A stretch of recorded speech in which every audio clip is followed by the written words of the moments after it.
नमस्कार दोस्तों। Thanks for subscribing me and thanks for loving me. सबसे बड़ी बात है कि आप सबके कमेंट्स आए कि मेंस के बारे में कुछ बता दीजिए। तो सबसे पहले मैं अपना मेंस का एक्सपीरियंस शेयर करना चाहती हूँ कि मेरा पहला मेंस कैसा था, मैंने कैसे उसे टैकल किया था और क्या मतलब क्या यादें उससे जुड़ी, क्या मेमोरीज़ हैं, जो मतलब जो अनुभव है, कितने एक्सपीरियंसेस हैं जो मैं चाहती हूँ कि आप सब तक पहुँचे। और उन लोगों के लिए, जैसे कि कोई कहता है ना कि आपने निकाला है कि नहीं निकाला है और आपने क्या ही दिया है किया है जो आप हमें ज्ञान दे रहे हो, तो उनके लिए थोड़ी सी ये मार्कशीट है मेरी। जो 2019 का मेरा मेंस था वो 20 में हुआ था, कोविड के टाइम में। कोविड था मेरे मेंस में, पहले मेंस में। तो एक्सपीरियंस देखिए, मैं जो भी यहाँ पे बताने वाली हूँ ना, मैं क्वालिफाई किया हो मैंने या ना किया हो कोई एग्जाम, या ये सबूत भी ना हो मेरे पास, मान लीजिए एडमिट कार्ड ना मिलता मुझे और ना ही मैं आपको शो कर पाती, ना ही साबित कर पाती कि मैंने मेंस लिखा है। लेकिन अगर आपके काम की चीज़ आपको लग रही है और आपको लग रहा है इतनी तैयारी के दौरान वर्थ इट चीज़ें क्या हैं, आप फिल्टर आउट कर पा रहे हो कि ये ज्ञान या ये जो बातें हमारे लिए कही जा रही हैं वो हमारे काम की हैं, तो सुनो। और अगर लग रहा है कि नहीं फेलियर्स है, कोई क्या बता रहा होगा और नहीं है काम का, तो स्किप इट। मतलब it's all depends on you कि आपके अंदर कितनी ज्ञान और कितनी बुद्धि इस तैयारी के दौरान डेवलप हुई है, जिससे आप फिल्टर आउट कर सको क्या चीज़ आपके काम की है और क्या चीज़ आपके काम की नहीं है। अगर कोई फेलियर इंसान भी आपको सिखा दे और आपका एग्जाम निकल जाए तो वो आपके काम का हुआ।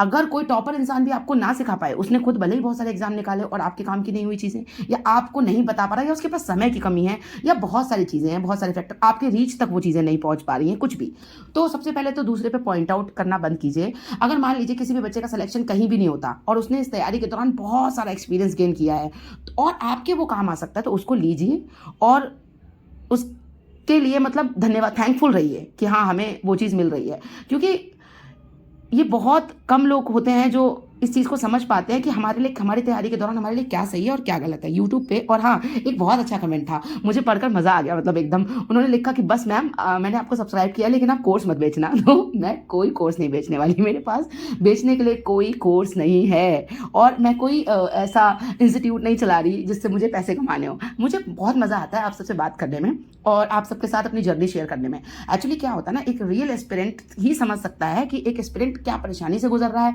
और क्या क्या चीज़ें उसे करनी है या नहीं करनी है। ये जर्नी है, जो हमारा सफ़र है ना, वो हम सब मिलकर ही समझ सकते हैं। अभी आप किसी रिलेटिव को समझाने जाओगे, आसपास के लोगों को समझाने जाओगे, कोई नहीं समझेगा कि बंद कमरे में या लाइब्रेरी में क्या करते रहते हो दिन भर। जब तक सिलेक्शन नहीं होता, nobody will get to know कि ये करता क्या रहता है या करती क्या रहती है। सबको लगेगा फालतू है, बस टाइम वेस्ट कर रही है। तो वो जो दर्द है ना, वो एक दूसरे के साथ साझा करना, बांटना, रियल एक्सपीरियंसेस शेयर करना, मेरा यही मोटिव है। एंड मेरा कोई ऐसा उद्देश्य नहीं है कि मैं आपसे पैसे कमाऊँ या अपना कोई कोर्स बेचूँ। ठीक है, सबसे पहले मेरा एक्सपीरियंस पे बात करते हैं। ये पूरा वीडियो मैं इसी पे रखने वाली हूँ कि मेरा एक्सपीरियंस पहले मेंस को लेकर क्या था, और जिन बच्चों का पहली बार मेंस है इस बार, वो शायद इससे रिलेट कर पाए या कुछ उनके दिमाग में आ पाए कि हाँ चीज़ें सही दिशा में हैं। तो जब मेरा पहली बार मेंस हुआ तो कोविड था, तो मेरी रीच बहुत कोचिंग या कहीं नहीं जा पा रही थी, या टेस्ट सीरीज़ के लिए भी मैं कहीं बाहर नहीं जा पा रही थी, मैं घर में कैद थी। उस वक्त जब मेरे को बिल्कुल आइडिया नहीं था, मतलब मैं प्री, आप सबकी तरह जैसे सब लोग, जो भी लोग प्री के लिए पागल होते हैं ना, मैं प्री के लिए पागल थी। मैं प्री के बारे में पढ़ती रहती, हर समय प्री की तैयारी करती रहती थी। यूपीएससी की तैयारी भी हमने की थी, तो उसी से रिलेटेड हम पढ़ते रहते थे। लेकिन हम मेंस की तैयारी कभी किए ही नहीं, मतलब कभी सिलेबस उठा के देख लिया तो देख लिया, कोई क्वेश्चन पीवाईक्यू का किसी ने डिस्कशन में बता दिया तो बता दिया। मैंने कभी नहीं तैयारी की थी मेंस की, मेंस ओरिएंटेड होकर। उसका खामियाजा मुझे अपने पहले मेंस में मिला। पहली गलती कि आपको पहले से मेंस तैयार करना होता है। ऐसा कभी नहीं करना कि मेंस तैयार ना हो और अचानक से प्री निकल जाए और तुम सरप्राइज हो जाओ। कि मैं सरप्राइज थी पहले मेंस में, मेरा अचानक से प्री हो गया था। मुझे बिल्कुल नहीं पता था कि मेरा हो रहा है या नहीं हो रहा है। अचानक से मैसेज आता है कि you are qualified for mains. तो फिर मुझे लगा अरे अब क्या करें, अब अगले दिन से ही हम परेशान, अगले दिन से कि करना क्या है, और कोई आइडिया नहीं, नो आइडिया। तो उसके बाद अब आप हंसोगे ये बात जानकर कि मैंने यूट्यूब से अपनी तैयारी की। यूट्यूब, हाँ, मैं किसी सोशल नेटवर्किंग साइट पे नहीं थी, कोई ऐसी चीज़ नहीं थी जो मुझे हेल्प कर सके। पहले टेलीग्राम भी मुझे सच में चलाना नहीं आता था कि how to use it, and PDF की भरमार मेरे पास नहीं थी। तो मुझे यूट्यूब ने इतनी हेल्प की थी क्योंकि उस समय कुछ ऐसे चैनल्स थे जो डेडिकेटली ना मेंस के लिए काम कर रहे थे, और बहुत कम थे, मैं सच बता रही हूँ। प्री के लिए ना अपना कोर्स बेचने के लिए सब लगे हैं, क्योंकि प्री में भीड़ ज़्यादा है। और क्या होता है, पैसे वहीं से आते हैं लोगों के पास कि भैया ज्वाइन कर लिया कोर्स और पैसे दे दिए और फेल हो गए तो भी आपका पैसा तो बन गया ना। तो मेंस के बहुत कम बचते हैं, तो बहुत कम लोग हैं जो मेंस ओरिएंटेड हैं, और कुछ लोग तो मेंस में फ्री में ही, मेंस के जो कोर्सेज हैं वो फ्री में भी आपको गाइड करते हैं। तो मैंने सारे फ्री वाले कोर्सेज जो भी यूट्यूब पे थे मैंने वो देखे, और उसी दौरान मेंस की तैयारी के दौरान मुझे समस्याएं आई GS1 में। मुझे पता चला कि मेरी हिस्ट्री इतनी वीक है कि मैं मेंस तक भी हिस्ट्री तैयार नहीं कर पाई थी। मुझे पता चला कि मेरी ज्योग्राफी ठीक है। जब मैंने मेंस पहला लिखा, ठीक, तब मुझे पता चला कि मेरे लिए टाइम एक कांस्टेंट नहीं है, मतलब टाइम एक रेस्ट्रिक्शन नहीं है। मैं 20 क्वेश्चन अटेम्प्ट कर सकती हूँ उतने ही टाइम फ्रेम में, लेकिन बस मुझे कंटेंट आता हो। अब मेरे पास कंटेंट नहीं था GS1 में ना, हिस्ट्री के पेपर में मेरे पास कंटेंट की कमी थी, क्योंकि मुझे हिस्ट्री बहुत मेरी वीकेस्ट थी और मुझे बिल्कुल नहीं आती थी। मैंने अपने मेंस के बाद हिस्ट्री तैयार की है, सोचो इस ये लेवल की नासमझी थी। और ज्योग्राफी अच्छी थी, तो मैप वेप अच्छा ड्रॉ करके आए थे पहला पेपर, मतलब अच्छा ज्योग्राफी में ही जो मार्क्स मिले हो सो मिले हो मुझे। फिर बाकी चीज़ें आप जो देख रहे हो, मेरा पबेट उस समय ऑप्शनल भी था, तो मैंने पबेट भी तैयार कर रखा था, और पबेट ऑप्शनल में मेरे मार्क्स अच्छे थे। मतलब जब मार्क्स आए ना बाद में, तो मुझे पता चला कि नहीं, मैं भी अच्छा लिख सकती हूँ ऑप्शनल में। और मेरे ऐसे में मार्क्स ठीक थे, मेरे हिंदी में मार्क्स अच्छे थे, मेरे GS4 में बहुत अच्छे मार्क्स थे, मतलब ठीक ठाक थे, क्वालिफाइंग मार्क्स थे। और मेरा GS1 और GS3 इकोनॉमिक्स वाले सेक्शन, इन 2 सेक्शंस ने मेरी लुटिया डुबो दी थी पहली बार। जैसे ही मुझे पता चला कि ये 2 सेक्शन मेरे, मतलब ये पता कैसे चलता है, ये आपको मार्क्स आने के बाद ही पता चलता है। आपको तो लगता है आपने बहुत अच्छा किया, आपको सब आता है, आपने जितना आता था वो सब लिखा है। और मेंस बहुत हेक्टिक होता है, उन 5 दिनों में तो 4-5 दिनों में तो आपको होश ही नहीं रहता। आपने एक दिन में 2 पेपर लिखने होते, कितना ज़्यादा लिखा। हाँ, सबसे ज़्यादा इंपॉर्टेंट है आपकी स्पीड होनी चाहिए, राइटिंग स्पीड मेरी अच्छी थी हमेशा से, और मेरा मीडियम इंग्लिश था। तो हिंदी मीडियम के वही शब्दों का थोड़ा सा शब्द सीमा ज़्यादा होती है, उन्हें ज़्यादा लिखना होता है, तो वो अपनी हिंदी मीडियम वाले जितने भी हैं ना, वो अपनी स्पीड अच्छी रखें। तो मेंस में सबसे पहले तो यही हुआ कि 3 और 1 के बारे में कोई मुझे आइडिया ही नहीं था, और उसकी वजह से मेरा सिलेक्शन रुका। ठीक है, रुक गया, दैट इज़ ओके, वो तो मार्क्स आने पे पता चला, रिजल्ट आने पे पता चला। पर जब प्रोसेस चल रही थी तो क्या हुआ था, मैंने यूट्यूब से आंसर राइटिंग का ना, ए भी नहीं पता था मुझे, AN मतलब उस स्पेलिंग भी नहीं पता, what is answer writing, how to write a question. मैंने पहला आंसर लिखा, इतना रद्दी कि अपना आंसर बाद में पढ़ दिया ना। बहुत तैयारी के दौरान जब मैंने मेंस लिख के आई और फिर मैंने अपना आंसर पहला पढ़ा, तो मुझे खुद ही हंसी आ रही थी कि ये लिख के आती तुम मेंस में। तो ये कैसे आया, ये सच में उसी प्रोसेस से आया, जब मेंस ओरिएंटेड होके पढ़े और मेंस के बारे में। ये मेरा लोअर पीसीएस का मेंस का एडमिट कार्ड है, जो मिल गया मैंने वो लगा दिया। अब बाकी मेरे पास चीज़ें पड़ी हुई हैं, पता नहीं कहाँ होंगी, ढूंढनी पड़ती हैं, बहुत पुरानी चीज़ें हैं। 2021 में उसका हुआ था मेंस का, तो यही तैयारी का टाइम पीरियड था मेरा, 21-22 और यही सब। तो जो भी, हाँ, तो बात कर रहे थे हम लोग तैयारी के बारे में कि जो भी था वो।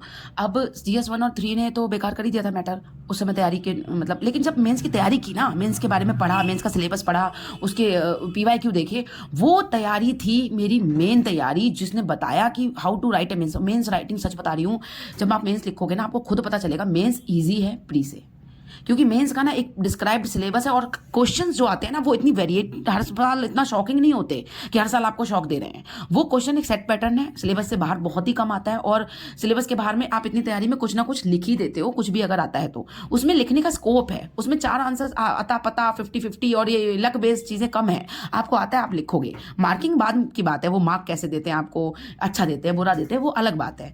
लेकिन आपके पास स्कोप होता है अपने विचारों को वहाँ पर रखने का, और कैसे रखते हो आप अपने विचारों को, इंट्रो, बॉडी, कंक्लूजन, कैसे, ये सब कैसे आता है, ये सब मैंने कैसे सीखा, मैंने सच बताऊं यूट्यूब से सीखा था। अब कहोगे यूट्यूब से कैसे सीख लिया, भाई वहां पर जो चैनल्स थे जिन्होंने भी PYQ को उठाकर आंसर राइटिंग करना सिखाया था, नॉर्मल, मैं उनको देखती थी, उनको देख के उन्हीं आंसर्स को उतारा करती थी। उनको उतारते उतारते मुझे पता चला मेरा कंटेंट तैयार हो रहा था, समझ रहे हो, मेरे पास कंटेंट ही नहीं था, मैं डब्बा गोल थी। तो जब आपने कंटेंट को तैयार कर लिया, आंसर राइटिंग आ जाएगी आपको। आपके पास जब तक कंटेंट नहीं होगा, आपको पता ही नहीं आपने लिखना क्या, और आपको आंसर राइटिंग की टेंशन बिल्कुल नहीं लेनी है, क्योंकि वो कंटेंट से आ जाएगा। तो पहले आपने कंटेंट इकट्ठा करना है। कंटेंट कैसे, जैसे GS1 का पेपर है, मेंस का सिलेबस, तो पहले मेंस का सिलेबस देखो कि वो क्या कहना चाह रहे हैं, ठीक है। मेंस का सिलेबस जैसे जैसे देख लोगे ना, तो उसके बाद PYQ देखो कि आप लिख पा रहे हो, फिजिकल ज्योग्राफी होती क्या है, मरीन रिसोर्सेज किसके बारे में बात कर रहे हैं, कैसे इसके बारे में लिखना है। एक किसी का भी देख लो, किसी टॉपर्स की कॉपी देख लो, टेस्ट कॉपी देख लो, किसी यूट्यूब से पढ़ाए हुए ज्ञानी का देख लो, कहीं से भी देख लो ये आंसर्स कैसे लिखे उन्होंने। और मतलब सिलेबस के पॉइंट के अकॉर्डिंग अगर आपको कहीं से भी मिल जाए, जैसे गवर्नर के बारे में आ गया, मान लो प्रेसिडेंट की पावर के बारे में आ गया, लक्ष्मीकांत में लिखा हुआ है, पर वो मेंस ओरिएंटेड नहीं लिखा है, उसको लिखना आपने है। लेकिन पहले तो उसको कंटेंट को पढ़ना पड़ेगा ना, पहले आपने पढ़ना पड़ेगा कि what are the powers of president, what are the powers of governor. Comparison आ जाएगा तो कैसे लिखोगे, दिमाग में हो। अच्छा मान लो कॉन्स्टिट्यूशन कई देश को कंपेयर करने को आ गया, अब तुम्हें पता ही नहीं है फीचर क्या है, USA के कॉन्स्टिट्यूशन क्या और इंडिया कॉन्स्टिट्यूशन क्या और अलग अलग चीजें क्या है। तो पहले तो कंटेंट PYQ से तैयार करो। तुम ना 5 साल के PYQ उठा लो, और PYQ के अनुसार देख देख के नेट से, इंटरनेट इंटरनेट से, गूगल से, चैट जीपीटी से, जहाँ से तुम्हें मैटर मिले, वहाँ से, किताबों से, जहाँ से मिले वहाँ से लिख लो कि हाँ ये प्रेसिडेंट के बारे में इतना, ये पार्डनिंग पावर है, ये हमारी इसके बारे में बात है, ये इसने ये पूछा है, ये शंकरी प्रसाद केस के बारे में बात कर रहा है, ये केशवानंद भारती के केस के बारे में बात कर रहा है। नेट ऐसी चीज़ है ना, इंटरनेट, कि आपको जो भी चीज़ें वहाँ पे मिलेंगी, अब आपको छांटना है कि इसमें से काम की कौन सी है और बेकाम की कौन सी है। धीरे धीरे धीरे धीरे जब इस प्रक्रिया में आओगे तो समझने लग जाओगे कि हाँ ये काम की चीज़ है और ये बेकार है, इसको नहीं लिखना है कभी भी और इसको लिखना है। तो अपने नोट्स तैयार हो जाएंगे धीरे धीरे तुम्हारे पास मेंस के। और तुम अगर मेंस की तैयारी में आज नहीं उतरे तो यकीन मानो जब तुम्हारा प्री निकलेगा और तुम पहली बार मेंस की तैयारी में उतरोगे तो तुम्हें डर लगेगा मेंस से, क्योंकि जब मेंस तैयार नहीं होता तो एक हवा बन चुका होता है। अभी तुम्हारे पास क्या है, ना खोने को कुछ है ना पाने को कुछ है, रिजल्ट आएगा देखी जाएगी। अभी कोई पेपर भी नहीं लगा है, मेंस की तैयारी कर डालो। मेरी बात मान के एक एडवाइस मेरी मान लो कि पेपर 5 और पेपर 6 यूपी का ही तैयार कर डालो, अगर यूपी पीसीएस ओरिएंटेड पढ़ रहे हो तो। और अगर आईएएस की तैयारी साथ में चल रही है तो जीएस 1 2 3 4 तैयार कर डालो, इथिक्स का पेपर तैयार कर डालो इतने टाइम में। इथिक्स का पेपर एक सेट पेपर है यार, इतना मार्क्स ओरिएंटेड पेपर है ना वो, कि मजा आ जाएगा लिख के। एप्टीट्यूड एटीट्यूड में difference and this and that उठा के लिखना शुरू कर दो। गांधी जी के प्रिंसिपल्स क्या है, 7 सिंस क्या है, ये सब है क्या, ये पढ़ो तो सही, तब तो जानोगे कि ये है क्या चीजें। अभी तो समझ में नहीं आएगा ये चल क्या रहा है। तो ऐसे जब आप मंथन करोगे ना, अपना मंथन, सेल्फ एनालिसिस और कंटेंट अपना तैयार करते जाओगे, फिर आंसर राइटिंग आपको आ जाएगी। उसमें फिर कोई टेंशन ही नहीं है, वहां पे जाओगे और वहां पे अपना जो भी ज्ञान है वो उड़ेलोगे कागजों पर। लेकिन सबसे पहले आपके पास कंटेंट होना चाहिए, और एक अच्छा कंटेंट तैयार करने के लिए लगती है मेहनत, जो आपको अभी से शुरू करनी है। तब जाके आप कभी भी, जब आपका प्री निकले और आप मेंस तैयार करो, तब जाके आप मेंस के लिए पूरी तरह से तो कभी तैयारी नहीं होता इंसान मेंस के लिए, ठीक है, कभी आगे कभी पीछे, क्योंकि वो कंपटीशन है, कोई आपसे बेटर लिख रहा होगा। बेटर की फॉर्म ये तभी आ सकती है जब पहले बेसिक्स तैयार हो, पहले कंटेंट हो, तब हम उसको बेटर तरीके से लिखेंगे। जब आपका ज्ञान और बुद्धि और कंटेंट ही नहीं है तो हम लिख के क्या आएंगे, हम तो घटिया ही लिखेंगे ना आंसर। तो अच्छा आंसर लिखने के लिए आपके पास सबसे पहली जो मेन चीज़ है वो होनी चाहिए कंटेंट। अब जीएस 5 और 6 का सिलेबस उठाओ और पॉइंट पढ़ो, जैसे contribution of UP in pre and post 1857 freedom struggle वाला टॉपिक है, इस पे उठाकर बनाओ एक पेज का नोट, 2 पन्ने का नोट्स, और बना डालो नोट्स। आप कहोगे नोट्स कैसे बनते हैं भैया, क्योंकि नोट्स बनाना भी एक टिपिकल टास्क है। हाँ, तो नोट्स कैसे बनेंगे भैया, टिपिकल टास्क कैसे कंप्लीट होगा। सबसे पहले ये वाला टास्क कंप्लीट करने के लिए आपको उठाना सिलेबस और एक एक पॉइंट नेट से जाके सिर्फ पढ़ लेना, गूगल कर लो कि ये कहना क्या चाह रहा है। आजकल ना गूगल पे सब अवेलेबल है, तो उठाओ, दृष्टि कोचिंग है या किसी भी बढ़िया कोचिंग का देखो कहाँ पे क्या मटेरियल आ रहा है, उन्होंने कैसे लिख रखा है। दृष्टि का मेंस का ना हिंदी में पढ़ो चाहे इंग्लिश में पढ़ो, देखो मटेरियल लैंग्वेज कुछ भी हो, तुमको समझ में आए तो मटेरियल तुम इंग्लिश हिंदी दोनों। मैं ना इंग्लिश मीडियम हूँ, लेकिन मैंने अगर कोई मटेरियल मुझे हिंदी में अच्छा मिला तो पढ़ने में कतई मुझे गुरेज नहीं है। It's not about language, it's all about what the content you are getting it. क्या कंटेंट आपके पास आ रहा है और आप क्या नोट्स में लिख रहे हो अपने। ऐसे आप घटिया नोट्स बनाओगे, फिर अच्छे नोट्स बनाओगे, फिर क्रिस्प करोगे, फिर एंड टाइम पे मेंस पे ऐसे नोट्स होने चाहिए आपके पास जो एक एक टॉपिक का सिर्फ एक एक पेज हो। इतना टाइम नहीं मिलता, एक दूसरे पेपर के चक्कर में आप रिवाइज कर लो 4 दिन लगातार, और रिवीजन के बिना गए तो वहां मौत है। तो PYQ के क्वेश्चन उठाओ और एक एक पेज के आंसर लिखना शुरू कर दो। आंसर नहीं, कंटेंट बनाना शुरू कर दो कि हाँ ये PYQ का क्वेश्चन है और ये क्वेश्चन कुछ भी पूछा गया है पर ये मेन थीम ये कह रहा है, मतलब प्रेसिडेंट की पावर पूछ रहा है, तो मुझे नोट्स बना लेने हैं प्रेसिडेंट की पावर के। और बाकी जो भी दिक्कत इस दौरान आपको आती है मुझे कमेंट सेक्शन में बताओ, मैं आंसर जरूर करूंगी कि इस दिक्कत को कैसे, ये समस्या मुझे आई थी तो मैंने कैसे दूर की थी। बहुत सारी चीजें जो मैं भूल रही हूं कि हाँ क्या क्या और चीजें आई थी, लेकिन हाँ इस तैयारी में जितना भी एक्सपीरियंस मेरा है, मेरा पहले मेंस का एक्सपीरियंस यही था जो मैंने आपको बताया। अब आपको क्या समस्या आती है तैयारी के दौरान वो मुझसे कमेंट सेक्शन में पूछो, तो मैं बता पाऊंगी अच्छे से कि हाँ इस चीज को मैंने कैसे टैकल किया था या इस चीज के लिए मैंने क्या पढ़ा था। अब जैसे 5 और 6 के लिए मैंने क्या पढ़ा था, सोर्सेस क्या रही थी। 5 और 6 ना कोई भी एक सोर्स नहीं है, हर बुक में ना आपको अलग अलग चीजें मिलेंगी। अच्छा कंटेंट बनाने के लिए ना बुक्स 2-4 पढ़ लो, ठीक है, उनसे कंटेंट निकाल के दोनों बुक्स में जो महत्वपूर्ण चीजें हैं, जो इंपॉर्टेंट चीजें हैं, वो आपको एक जगह लिखनी है। ये होता है नोट्स बनाने का तरीका। तो आपको 5 और 6 के टॉपिक्स उठाने हैं, और 5, 6 या 4 पेपर जो भी तैयार कर रहे हो आप, और उसको जाके एथिक्स तो आपको कहीं भी मिल जाएगी, आप कहीं भी पढ़ लो जाके। मतलब आप सर के दृष्टि वाले सर हैं विकास देवी कीर्ति सर, उनके वीडियोस देख लो, मिल जाए आपको, तो उनसे नोट्स बना लो। पर किसी भी तरीके से आपको नोट्स बनाने हैं अपने, ठीक है। 5 और 6 का टॉपिक उठाओ, और 2 IS बाबा की एक बुक है और एक ध्येय की बुक है, उनसे पढ़ लो। उनसे पढ़ने के बाद गूगल भी करना पड़ जाएगा, क्योंकि एक बुक में कुछ भी नहीं है, ठीक है। फिर अपने नोट्स बनाओ, एक एक पन्ने के, 2-2 पन्ने के, एक एक टॉपिक के। मेरे पास अपने बने हुए हैं, मैंने बना रखे हैं। तो ऐसे होती है मेंस की तैयारी। ये था मेरा पूरा यथार्थ कि मैंने अपना पहला PCS का मेंस कैसे दिया था। बढ़िया था, बहुत वंडरफुल एक्सपीरियंस था। और ऐसे एक्सपीरियंस बाद में मिलते रहे। उत्तराखंड मेंस लिखने में मिला, फिर लोअर मेंस दिया, बहुत सारी चीज़ें ऐसी मिलती गई, तो चीज़ें इकट्ठी होती गई ढेर सारी, आपके काम आ सकती हैं, आपसे शेयर कर सकती हूँ। तो आप सब इसका जितना लुत्फ उठा सकते हो उतना उठाओ और मुझे कमेंट सेक्शन में बिल्कुल बताओ कि आपको क्या क्या प्रॉब्लम है, क्या क्या समस्याएं हैं, इस तैयारी से रिलेटेड जर्नी में आपको क्या चीज़ें हैं जो दिक्कत कर रही हैं। अगर मेरे पास सोल्यूशन होगा तो मैं बिल्कुल definitely free of cost provide करूंगी। तो बिल्कुल कोर्स बेचने की कोशिश मेरी नहीं है। धन्यवाद, बाय बाय। बिल्कुल कमेंट सेक्शन में बताना मुझे क्या क्या समस्या है। Okay, bye bye.